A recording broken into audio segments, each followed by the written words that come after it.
Toujours dans la thématique de soif, et j'ai apporté un verre ici où on voudrait que tous les éléments de nos vies ressemblent à ce verre-là, c'est-à-dire qu'on est capable de tout contenir parfaitement et rien fuit.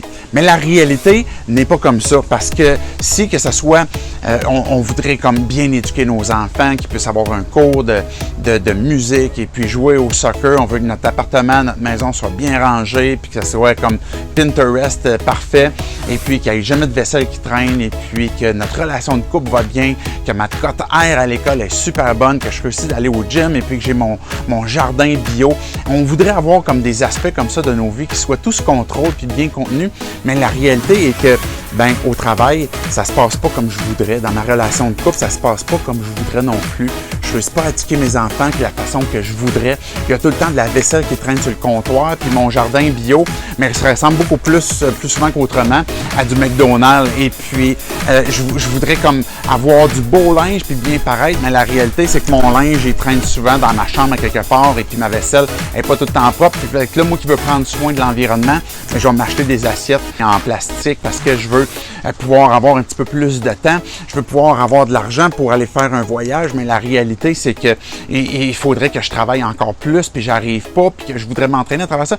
Nos vies sont clairement imparfaites. Nos motivations et tous les aspects de nos vies ne réussissent pas aussi bien que ce qu'on voudrait. Puis ça, c'est la réalité pour tout le monde. Il n'y a personne qui a une vie qui est parfaite, et puis ça va tout enfuir de quelque part. Et là, ce qu'on veut faire, c'est essayer de vouloir le maintenir, boucher les petits trous dans nos vies, puis tout garder. Puis, le résultat, c'est que finalement, on s'épuise, puis on se décourage de nous-mêmes, puis on est découragé du monde qui est autour de nous. La réalité, c'est que tu es imparfait. Tu sais qu'il y a quoi de libérateur là-dedans, dans cette imperfection-là? Jésus a dit, je suis venu pour accomplir la loi. Mon plan pour ta vie, c'est pas que tu poursuives la perfection en essayant de performer quelque chose, mais plutôt que tu places ta foi en moi, parce que j'ai accompli l'attente divine que je vais placer sur toi, que je vais te donner. Ça veut dire que la perfection que Dieu te donne n'est pas juste pour un moment, jusqu'à temps que tu fasses un prochain faux pas, jusqu'à ta prochaine imperfection, mais c'est pour toujours. Dieu, il le sait que tu es imparfait. Dieu, il le sait que tu n'arrives pas à la perfection.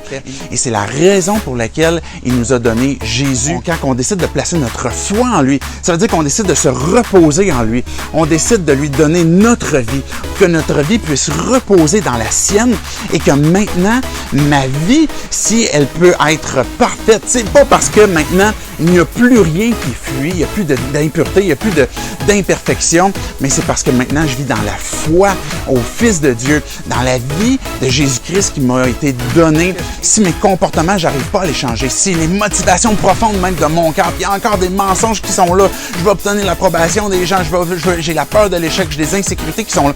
Mais maintenant, ce que Dieu m'interpelle, c'est je veux que tu me fasses confiance, je veux que tu places ta foi en moi, que ta vie repose en moi, et que à cause de cette foi que j'ai placée en Jésus-Christ, mais le Père peut voir ma vie qui est parfaite. Et ma vie, elle est parfaite comme le Père est parfait, parce que je repose dans la vie de Jésus-Christ.